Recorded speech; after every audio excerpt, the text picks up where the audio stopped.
Greetings, beloveds. This is Amy Karen Johnson, Cosmic Earth Amy. I am here with you today with an Ching card reading. If you're familiar with the Ching, you know that there are 64 hexagrams. I've mentioned these in previous videos. They are incorporated as gates within 9 different centers, similar to chakras, in the type of human design synthesis of astrology that incorporates the I Ching. I could probably explain it better, but I won't do that right now. But I have not done a card reading. I have this deck of cards that has 64 cards, each one with one of the 64 hexagrams. And so, before we pull one of these, I will shuffle them with you and pull one, but first, I would like to take us through a body scan. I have done grounding meditations before and have a grounding meditation in my book. I haven't really called it a body scan before though, but really it is. Usually with my grounding meditations, I ask you to visualize a tree similar to the geometry that I created here, where you imagine the sun. So let's go ahead and do this now. In this case, in a way, the sun will be scanning through your body and through your chakras. So imagine the sun entering your crown. It's no accident that trees have what they call a crown.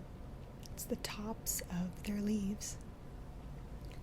So imagine the sun coming in through your crown, the top of your head, top of your hair even, and entering there. Then imagine it traveling down through your third eye,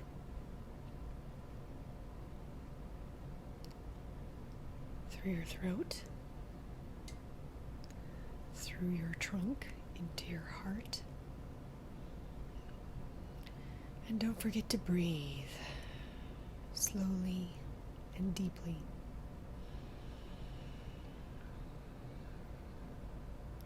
It's easier to imagine the sunlight moving if your breath is also moving.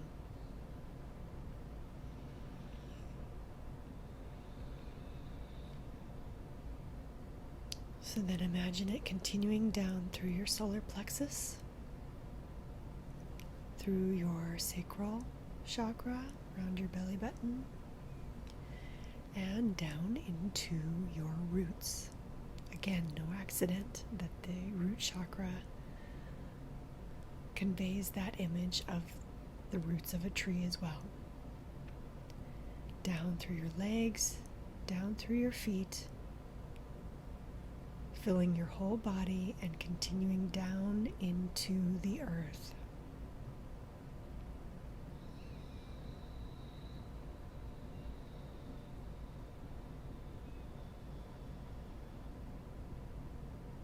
Imagine it going all the way down to the center of the earth.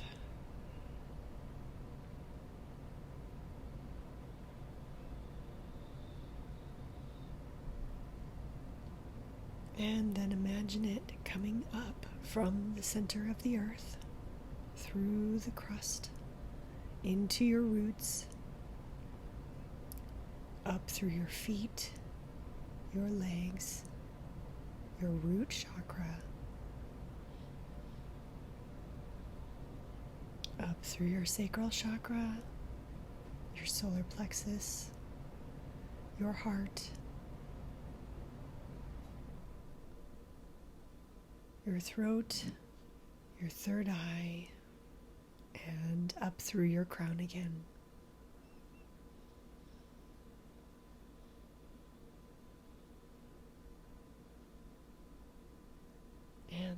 imagine that your aura is now bigger than it was before and continuing to grow.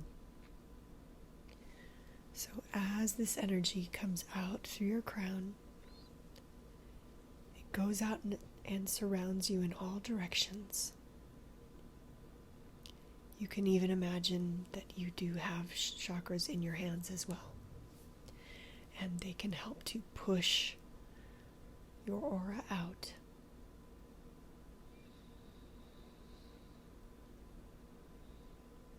Sending love out to everyone, because that is all everyone is truly looking for, and they can always find it within if only they look. But by sending love out to them, you clue them in, you remind them that it is truly everywhere. And by sharing some love with them, the love within you is not depleted, but rather grows.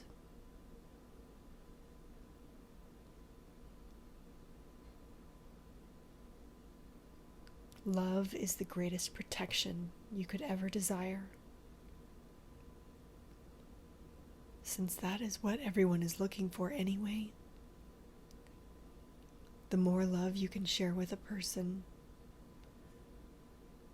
the less likely it is that they will try to take anything else from you. They will feel more satisfied. It's not a certainty, but it is more likely.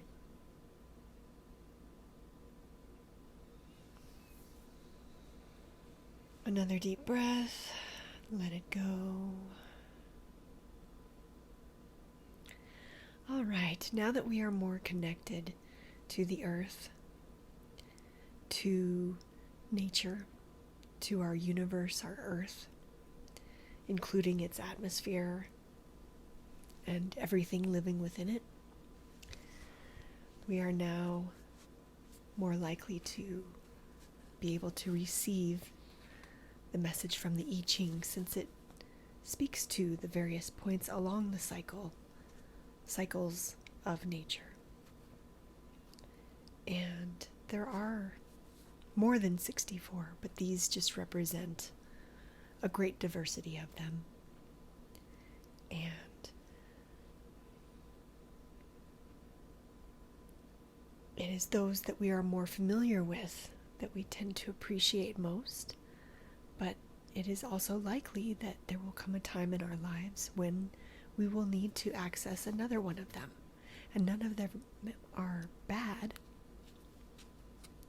but if they are unfamiliar, we may be more stressed out when we encounter them. So by studying the I Ching, we will better prepare ourselves for those unfamiliar ones, making them more familiar and able to recognize the blessings that they bring too. And I almost forgot. Most of you have probably noticed that I keep my hands fairly natural. I don't use much nail polish, and when I do, it's only clear, because I believe there are too many toxins that come in with paint and long nails. It's too difficult to keep them clean, and I'm very sensitive to those kinds of things. However, I recently discovered, can't quite get it, there we go, these little pieces of jewelry. They're sort of like fake nails, but they're actually made of silver. So they'll allow me to get a nice tapping sound.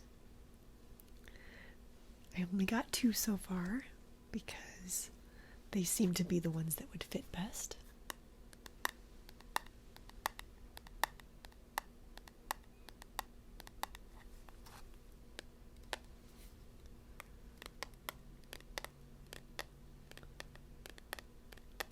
Let me know what you think of this sound in the comments, especially if you like it. Even if you don't like it, that's okay too.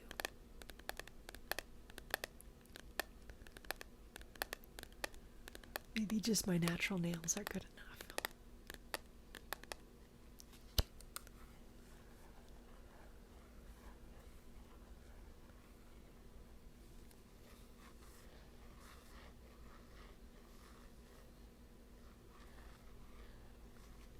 Okay.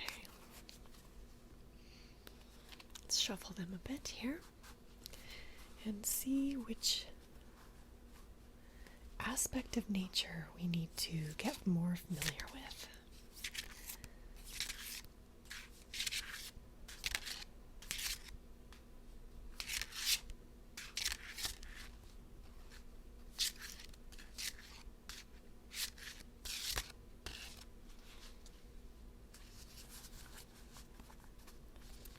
Usually one will pop out.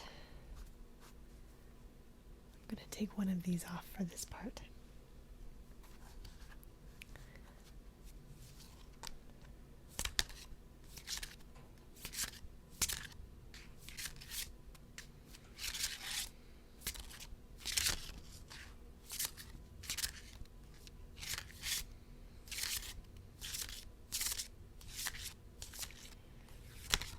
Still relatively new, so they're very slippery.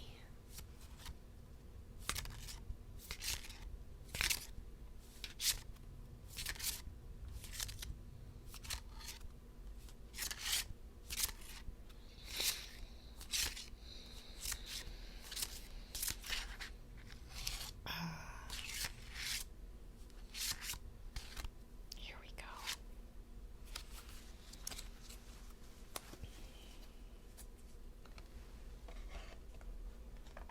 The rest of them over here, and we got the second hexagram, number 2, which is all yin lines.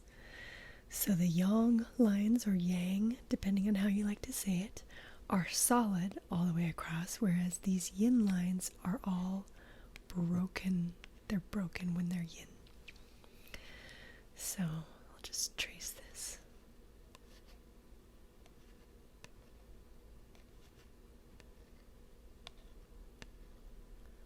Five and 6. Actually, I went in the opposite order. They're typically counted from the bottom up. And these cards, I've noticed, have images of nature on them. Although I'm not sure I always see the connection between the image and the particular hexagram.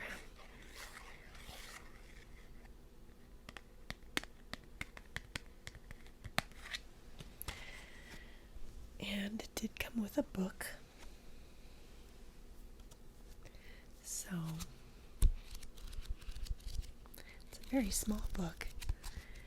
And I like the simplicity of the descriptions of each hexagram, and they're even shorter than you might think, because not only are they in English, but they're in at least a couple other languages as well.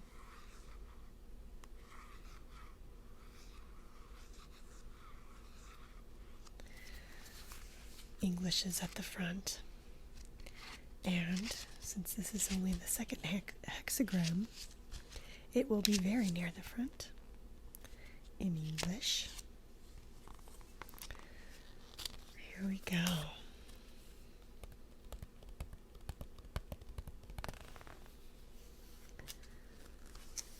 I don't know if I'll quite pronounce it correctly, but the word associated with the second hexagram is kun, and it's translated as the receptive. Each hexagram is also a combination of 2 trigrams. So hexagram, hex because there are 6 lines, either yin or yang, In this case, all 6 lines are yin. And so the 3 on top and the 3 below each form a trigram. 3 each. And in this case, of course, they're all the same. It's the trigram of earth above and earth below. Both of them with 3 yin lines are earth. And it says, earth upon earth, devotion brings wholeness. It's a little bit dim here, so it's a little bit hard to read. Okay, here we go. There is a time to lead and a time to let others lead. Devotion is the graceful application of service to something worthy. As a mare willingly carries a kind rider over the earth, her strength and nobility are not taken from her. So it is with humans when they allow themselves to be wisely guided rather than acting on their own initiative.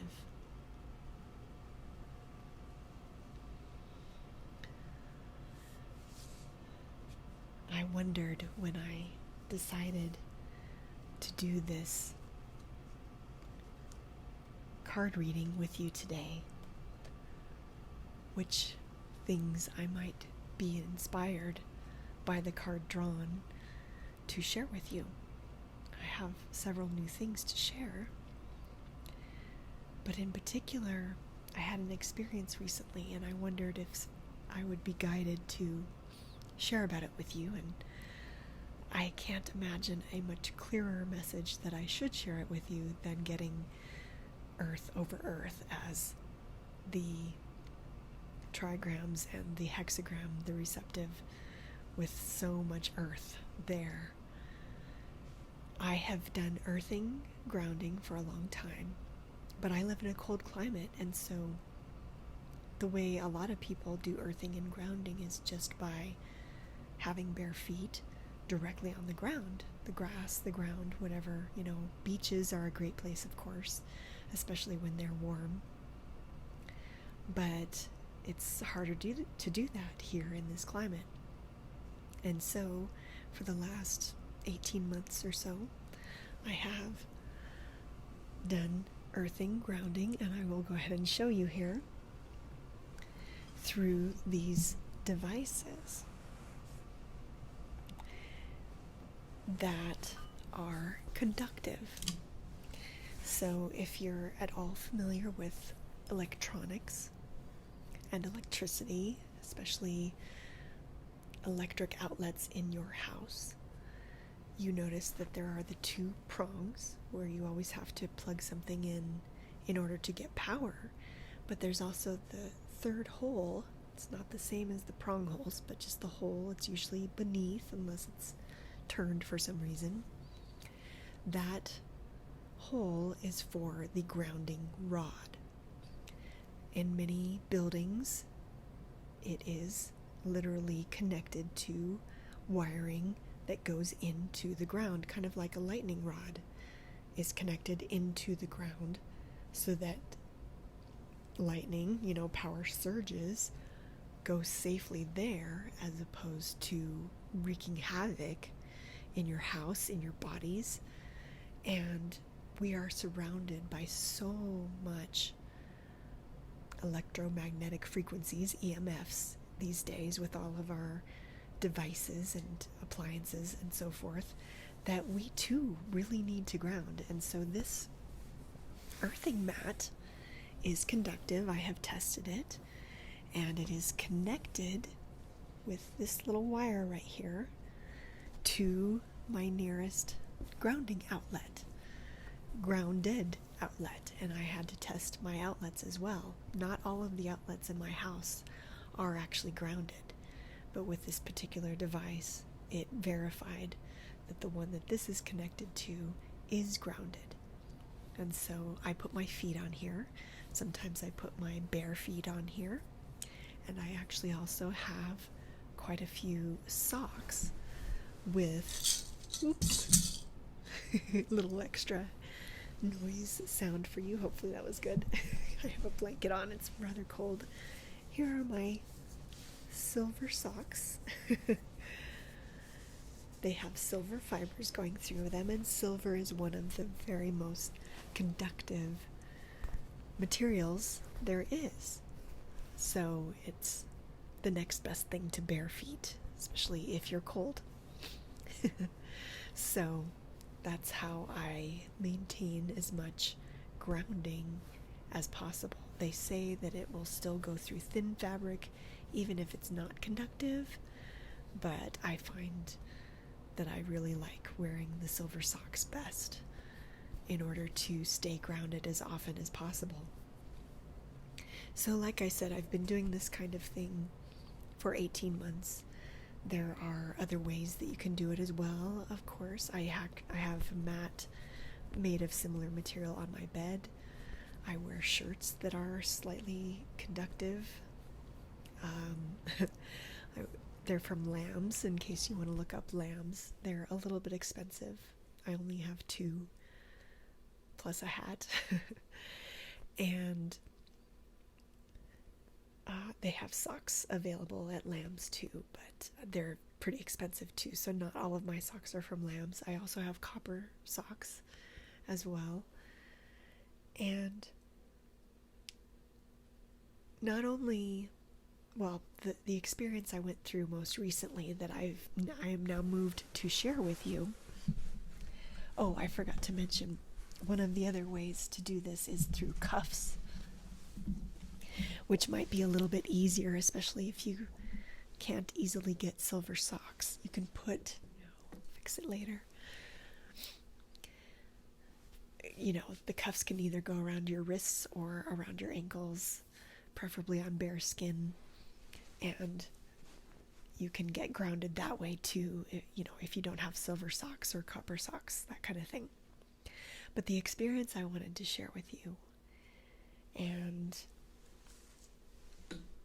perhaps for a little nice sound while I talk to you, I won't put this too close because I think it's a little bit loud, but it is my rattle, and I might tap it. I think I'll take these off for this tapping. My other new things that I feel is great for grounding. I've shown you my crystals before, but I got a couple of new ones here. They're a bit different. Came in this beautiful box. It's great for tapping.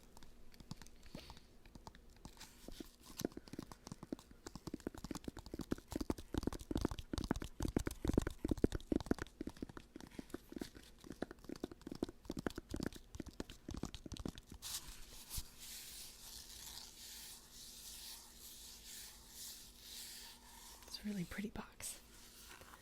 But what came inside were Jade Balls. I know this is going to sound funny, but I've been listening to the Outlander audiobooks, and I think it's maybe in the second book, maybe the third book. There's a man from China, and he has a set of balls like these. And he calls them healthy balls. I know that sounds funny, but I really do believe they're great for grounding, great for, you are supposed to basically roll them in your hands, and I'm not an expert on the technique, but it's sort of related to reflexology, because you can fairly easily touch and get some pressure and this wonderful energy of this jade on all parts of your hand, and your hands reflect all parts of your body. And so the health of your whole body is improved through getting this wonderful jade on all parts of your hands. Okay, back to my recent experience. So, I recently had a tongue tie release. That means they took a laser and they lasered the connection from the bottom of my tongue to the bottom of my mouth. You can see a little bit of scar tissue still there. It's been 4 weeks now. But that was because there was too much of a connection there. And granted, I'm old enough, I've gotten by, but I have had several health issues and I've had a lot of tension that has since started to really release as a result of that having been too restrictive before. But I found out about the potential for having this procedure through my osteopathic physician, who I saw for the first time last February of 2022. And the osteopathic treatments I'd gotten before I got this procedure were good. But I was hopeful that after the procedure they would be even better. The first one afterwards was not all that much better, unfortunately. One of the things that has helped through osteopathic treatments is a bit of clearing of my sinuses. But it was still kind of staying stuck after the first treatment I had after my tongue tie release. But I realized I've been spending so much time grounded, both at home here, of course, like I showed you, and at work as well. And yet I was not grounded when I was having my osteopathic treatments. So I decided to bring in I have these pads that can stick to my hands as a way of being grounded. They're not my preferred way, but they're better than nothing. So I brought those in, connected them, verified that he did have a grounded outlet, and the connection just goes into that grounding part, not into the electrical part. And then got my treatment while being grounded, and it was amazing. It was like night and day. So I highly recommend this to everyone. It's more subtle, but I still notice it even when I'm not getting an osteopathic treatment. Obviously, that's why I've continued to ground and earth for 18 months, but it was only a week ago that I first had an osteopathic treatment while grounded. And I intend to try to do that always from here on out. Anytime I get a treatment like that, my sinuses got much clearer with that treatment. And I was also talking to a friend recently about this experience, and she mentioned that she uses shungite a lot, which I also have and use as well, which helps to block electromagnetic frequencies. But I still highly recommend grounding in addition to that, or if you have to choose between the two for cost reasons or whatever, grounding is more important any way that you can, because you can only block so much. The EMF, the electromagnetic frequencies are everywhere. And so they're going to get in somewhere, and the best way to let them back out again is through grounding. Hope you're enjoying these sounds. I thought they were pretty good. Let me know in the comments if you like this.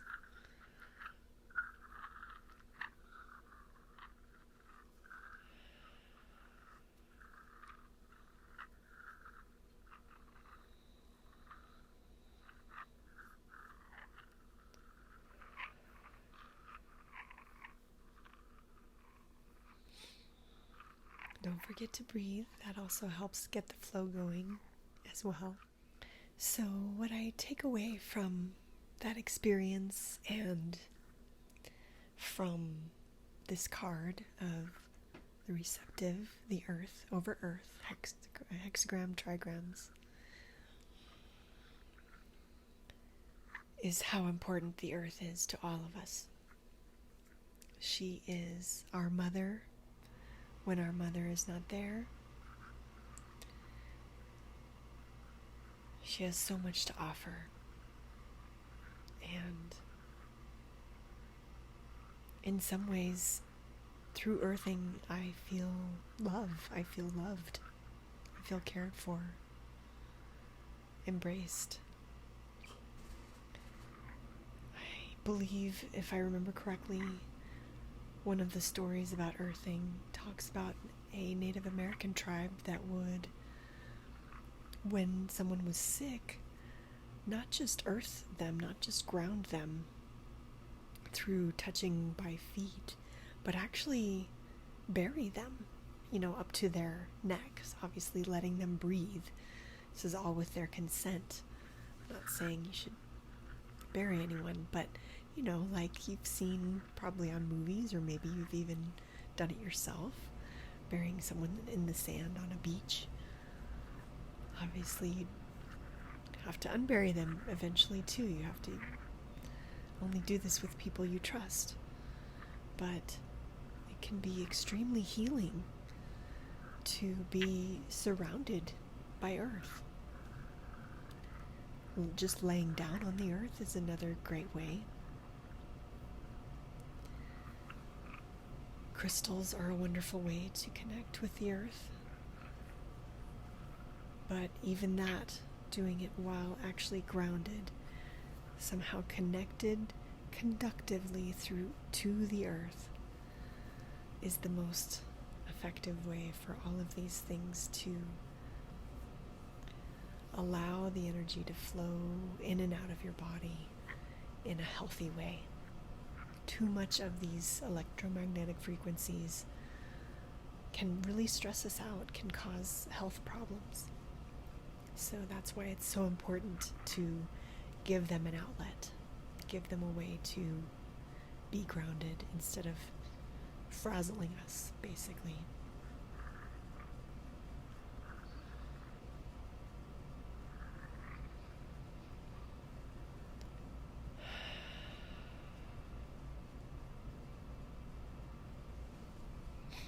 I hope you have found this helpful today, or whenever you're watching this tonight. As I'm making this video, it is the middle of December, about a week away from Christmas. If you celebrate Christmas, I can't remember when Hanukkah is this year, Kwanzaa, but happy holidays to all of you. Happy solstice, whichever solstice is coming up for you, whichever hemisphere you are in. And you don't have to celebrate any holidays if you don't want to, but you can always appreciate connection with the earth.